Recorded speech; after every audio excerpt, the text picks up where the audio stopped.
Every year, hundreds of children disappear from the streets of Kenya.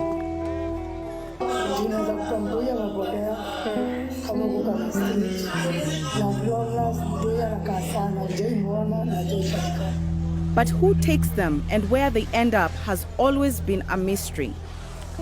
Until now.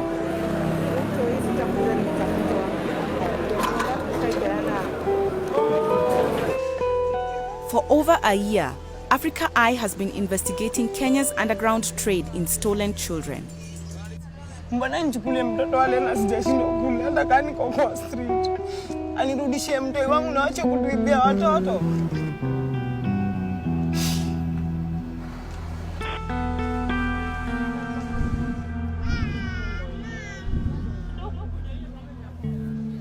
My name is Jerry Mwangi. As a mother, the story I'm about to tell you is my worst nightmare. For years, an illegal black market in children has been operating in Kenya. A series of abductions targeting children has rocked Nairobi recently, sending chills down the spines of many parents. It is a trade in human lives that preys on our most vulnerable women, leaving unimaginable trauma in its wake. It is a business stripped of any human emotions. Babies here are just another trading commodity. They are casually equated to grains. In Nairobi, it is not hard to find women like Susan. Desperate mothers searching for their missing children, often for years after they were stolen. Susan has tried everything, but to no avail. Na alipotea lini? 2016. Unajua ni nani alimuiba? Sijui ni nani alimchukua. Hiyo kijana yangu nikienda kwa barabara nipata mtoto anafanana na yeye. Nasikia vibaya. Nikasema tafadhali ingemshika nione tu alikufa nimshike baada ya kupotea na mtu. I'm so sorry. An estimated 60,000 children sleep on the streets of Nairobi. They have become prime targets for child traffickers. I went to meet Rebecca Wanjiru. She has been homeless for years and has raised her children on the streets of Nairobi. Aduna za penye tu ulala. Ukwangu umeridhika uzingizi. Kienda kugeuka umemaliza kujisaidia mtoto wako amedisappear. Say hiyo ndio life na sikupenda kwetu tukae kwa street. Almost a decade ago, Rebecca herself fell victim to the traffickers. Her child was stolen from her as she slept and has never been seen since. Saa 8 kugutuka nikapata sina mtoto. Na siwezi kuambia nani alichukuanga mtoto wangu na naitangwa Lawrence Josaya. Nikamtafuta hadi center nyingine, nimetembea hadi centers. Wale mimi naweza tamani tu kumuona, niridhike. Lakini alikufa nijua alikufa. Mbona nichukue mtoto wale na sijashindwa kule hata kani kwa street. Anirudishie mtoto wangu na ache kutuibia watoto. I can't wait.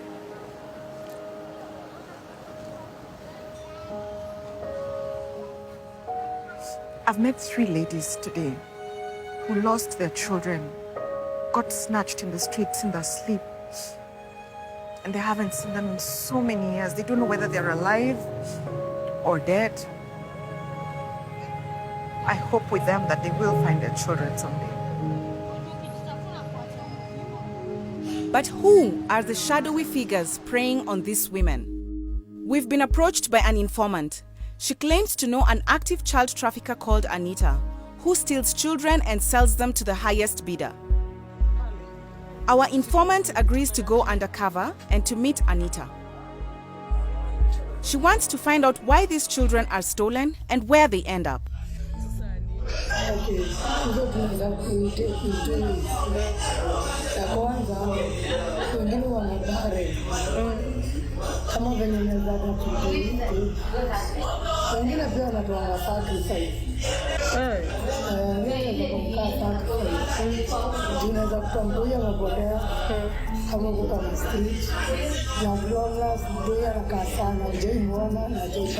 Na Anita umefanya kazi miaka ngapi?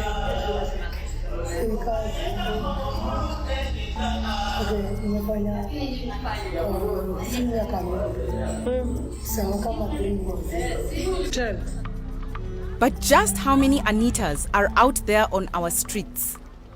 The simple answer is that we just do not know. There are no reliable statistics on child trafficking in Kenya. It's not long before Anita calls our source to another meeting. She claims to have stolen another child and already has a customer waiting. Lakini bado alikuwa ameniambia kadogo, lakini nimepata mgeni. Sio tu na kizifuku. Na ni kama jaga niko mgeni. Mama yake alipokaa chizi. Wewe akakutrust ya mtoto. But how big a problem is child trafficking in Kenya, and why is it happening? This is a big issue in Kenya. We have the culture that to keep a marriage, you have to have a child. And on top of that, you also have to have a boy. So you go back to the village and they call you, you're barren. They call you a dry piece of wood. So what do you do to save your marriage? You steal a child. Anita calls our informer to a meeting in downtown Nairobi. To her horror, she finds that Anita has stolen yet another baby. Anita yako raru tirako. Neke gai. Ara nyira ite kulega negra. Hane gere gimiri. Okay, bana mana. Ndio bado maziwa sinola kakona wheat na kakona 5 months. Ulijuaje miezi yake hapo? Ai si nilikuwa na kadi nilikutana. Gai. Zote. Kwa hivyo ukipatiana hadi na kadi. Si ndio. Tunajioni. Anita claims she already has a buyer lined up for the baby who is prepared to pay her 50,000 shillings. In a desperate attempt to stop Anita from selling the child, our informant tries to lure Anita into a more lucrative deal. Kuna mjamaa aliniunganisha na mama. Mama ana mtoi, anataka mtoi mbaya. Mama amekubalia tatoa hata kama ni kieti. Kuna huyo mwingine wa kichwani, huyo anatoa kieti. Siko sawa. Utakubali? Sio business tutapeka kesho kama itakuwa Kesho. Wala. Anita appears to have taken the bait. A child's life is in immediate danger, so we have reported the case to the police. They have launched an undercover operation to take down Anita. It's been decided that I should pose as the buyer and that a policewoman should accompany me, pretending to be my maid. Anita has called us to her base, a notorious backstreet in downtown Nairobi. Anita appears, but she seems cautious.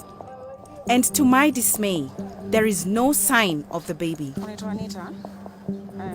Now I must convince her that I am a real customer with a genuine problem. Yeah. Na sasa unajua once umejua kitu kaa hiyo unafanya ni aliniambia nikuje niongee na wewe. Bila kwa hiyo. Ukachali nilishika na kachoni. Katika chali? Choni nilikuwa nimeshika na 50. Sasa Suddenly, our meeting is interrupted by a local police officer who is enforcing COVID restrictions. He has no idea that Anita is the target of a sting. Tutembee tu na wewe. Tutembee tu pole pole.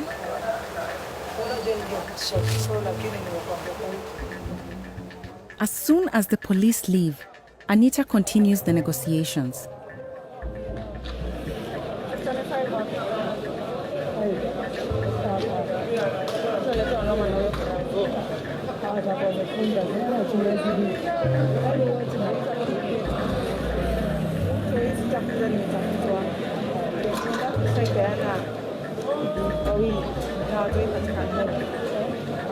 Anita agrees to the deal. We arrange to meet later that afternoon. As 5 o'clock approaches, our team regroups. The trap is set. As soon as Anita arrives with the baby, the police will swoop in, arrest her, and release the child. But she never does. 5 o'clock comes and goes, but Anita is nowhere to be found. So we hope that she will get in touch and she will bring the baby next time, and we can save this baby and we can stop Anita from destroying other children's lives. But Anita never calls. A few days later, we get word that she sold the baby to a higher bidder. We tried to put our allegations to her, but she did not respond. Our attempt to reunite the child with its mother has failed. The police will continue their search for Anita. But tonight, like every night, thousands of children will sleep on the streets of our capital. And those who prey on them are watching, waiting for their moment to pounce.